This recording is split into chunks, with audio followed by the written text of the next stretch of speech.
What's up, y'all? This is DJ Kenny Parker, DJ and producer for Boogie Down Productions / KRS-One, and today I'm back with another story. Now, this particular story happened in the year of 1990. If you guys will notice, a lot of the stories that I tell happen to center around the year 1990.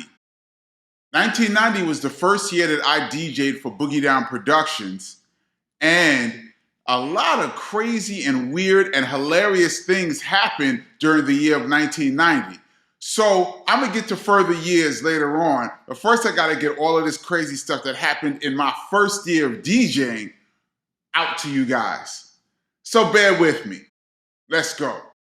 This particular story happened in the early summer of 1990. The whole Boogie Down Productions crew was headed out to the nation's capital, Washington, D.C., to do a big concert, a festival out there. The festival that we were doing had multiple acts on it and was huge, with thousands and thousands of people in the Washington, D.C. area. This festival was so big that they had a smaller tent that was set up for hip-hop that held 10,000 people, and it was sold out. This was the small tent in this festival. Now, in this tent was Boogie Down Productions featuring KRS-One and the Jungle Brothers. Shout out to the Jungle Brothers. So we did the show, everything went well, we rocked the party, dope. Later on that night in Washington, D.C., it turned out there was even a bigger event happening at the Washington Capitol steps. Once again, there were multiple groups performing. One of the organizers at this event that was going to happen later on was at our event earlier and asked KRS-One if he'd like to perform a short set at this event later on that night. KRS-One said, sure, I'd love to perform.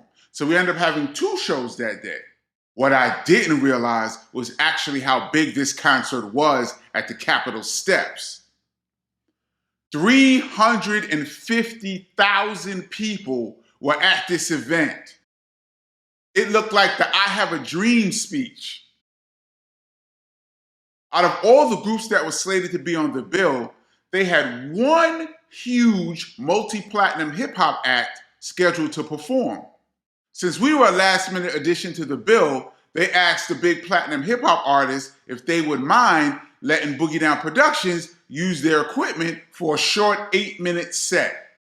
So the big hip-hop artist said, sure, go ahead. We were cool with the guy anyway, no problem. So when the time came to do the show, I went up early to set up the DJ equipment before the rest of the group came out. When I came up on the stage and looked out at the crowd, it was mind-blowing. 350,000 people. You couldn't even barely see the end of the sea of people. I was like, oh my God. Also, on the side along the wall, there were about 15 TV cameras. Every station in America had a camera set up on the side. ABC, NBC, CBS, VH1, MTV, every station was covering this event. So I come up onto the DJ set, which had 2 turntables and a mixer set up. Now, normally when I set up to DJ a gig, I like to use my own needles that were tested by me and I know that they work. But I was using the turntables of a very well-known DJ who was going on after we performed. He had his stuff stamped with his name all over his equipment. So me, being a young DJ, I was kind of impressed. I was like, wow, I'm using so-and-so's turntables. This is dope. I think I'm just gonna use his needles. So I put my needles in my pocket. So we start the show. BDP, KRS-One comes out. We only had 8 minutes, so I was gonna throw on 3 records. I queued up my records and KRS-One comes out, grabs the mic. 350,000 people. Oh, they're screaming, they're cheering, they're ready to rock. All the cameras are lined up on the side filming. I throw on the first record. It comes on. KRS-One starts rapping.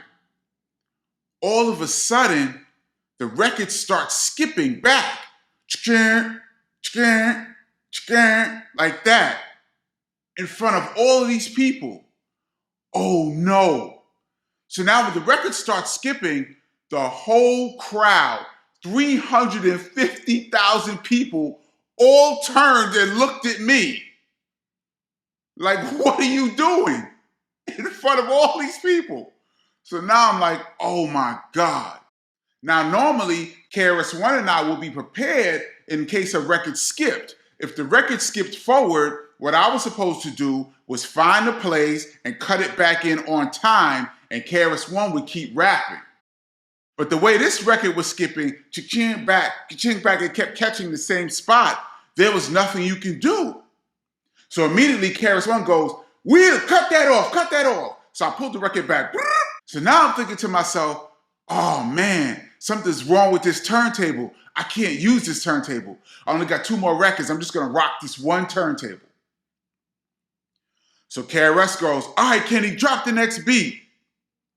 Boom, I throw in the next beat. Comes on. KRS-One starts rhyming. And once again, the exact same thing happens. Cha-churn, cha-churn, cha-churn. Oh my God. So KRS goes, cut that off, Kenny, cut that off. Chill. And I rewind that off. Now I'm looking like a complete idiot in front of hundreds of thousands of people. Luckily, KRS-One was savvy enough to go, something's wrong with these turntables. We're just gonna rock acapella. Y'all wanna hear acapella, right? And everybody said, yeah. So KRS-One went into an acapella rhyme and diffused the whole situation, sort of. So now I'm sitting there distraught, as you can imagine.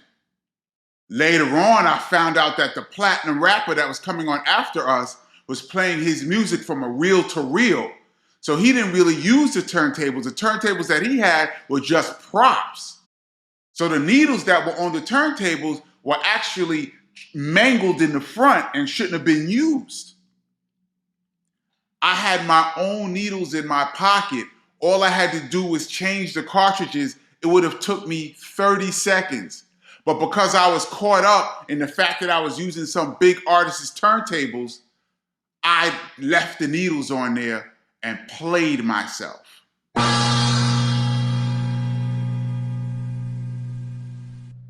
After the show, KRS-One comes up to me like, yo, what happened?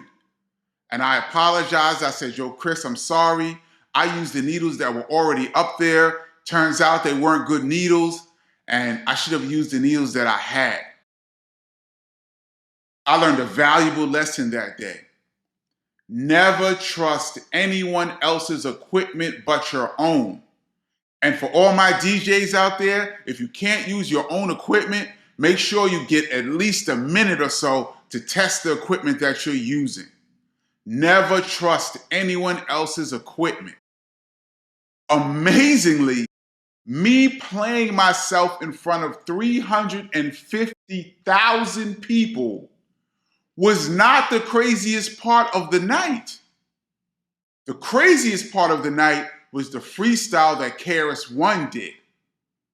For those of you out there who've been following KRS-One's career over the years, you know that on the microphone, KRS-One is fearless and he will say anything.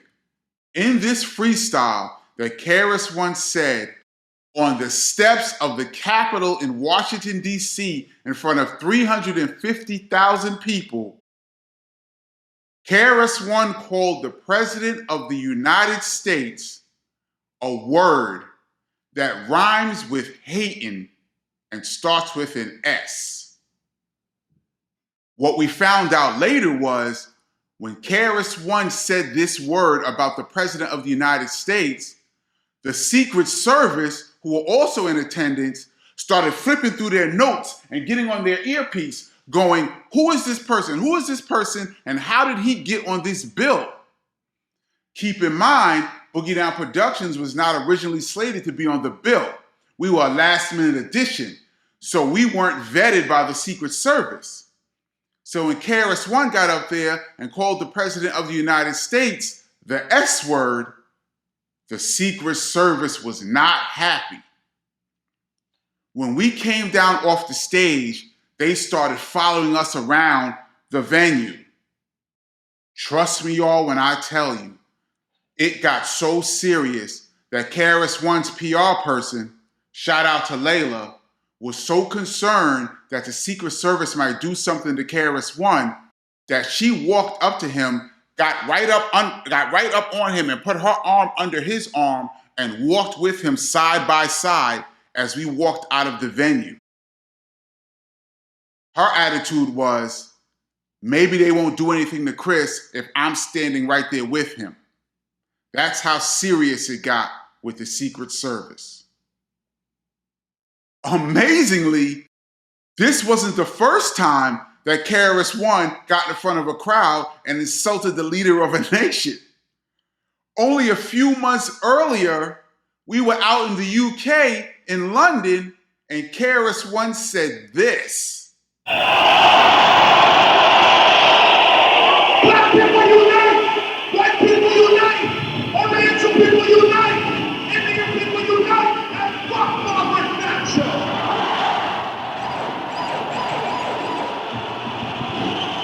That episode right there almost got us arrested for inciting a riot in the UK. It was in all the papers the following day. Crazy. Anyway, y'all, that's my story. I hope you guys enjoyed it. If you did, please give me a like, a thumbs up, and subscribe. If you haven't picked up the book, my brother's name is Kenny. I have a bunch of amazing stories in here, including the origin of BDP and some behind-the-scenes stuff. Pick up the book. I'll put the link in the description below, and I'll catch you guys next time. Peace.